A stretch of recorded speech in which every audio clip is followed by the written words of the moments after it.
నమస్తే అండి. I'm doctor Muralikrishna కొండ, consultant neurologist and headache specialist at Muralikrishna headache and neuro care, KPHB road number 1.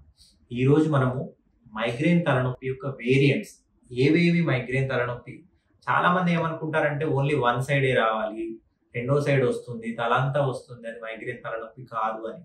No, migraine తలనొప్పి అనేది 50% మంది పేషెంట్స్ లో మాత్రమే ఒక వైపున వస్తుంది. మిగిలిన 50% మందిలో రెండు వైపులా రావచ్చు, ఎక్కడైనా స్టార్ట్ అవ్వచ్చు.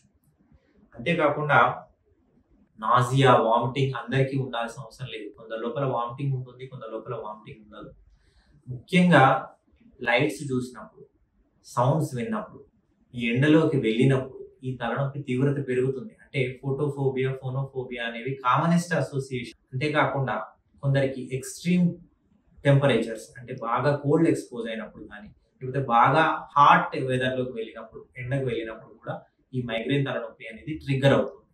అంతేకాకుండా కొందరికి టైంకి ఆహారం తిననప్పుడు, లేట్ అయినప్పుడు, సరైన నిద్ర లేనప్పుడు, లేకపోతే నిద్ర ఎక్కువైనప్పుడు, లేకపోతే గాఢమైన స్మెల్స్ చూసినప్పుడు, కొందరికి ఏంటంటే ఒక రకమైన గాఢమైన స్మెల్స్ ఉంటాయి. ఇప్పుడు ఏదైనా ఇండస్ట్రియల్ వెదర్కి వెళ్ళినప్పుడు, లేకపోతే ఏదైనా ఫార్మ్స్ అటువైపు వెళ్ళినప్పుడు వచ్చేటువంటి గాఢమైన స్మెల్స్ ద్వారా కూడా ఈ తలనొప్పి అనేది ట్రిగ్గర్ అవుతుంది.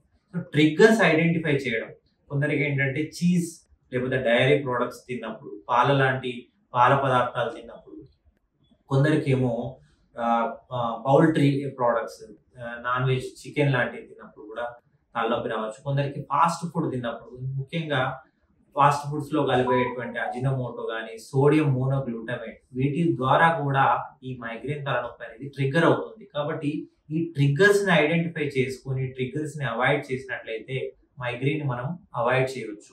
ఈ ట్రిగ్గర్స్ ఐడెంటిఫై చేయడం అనేది ఇండివిజువలైజ్డ్ గా ఉంటుంది.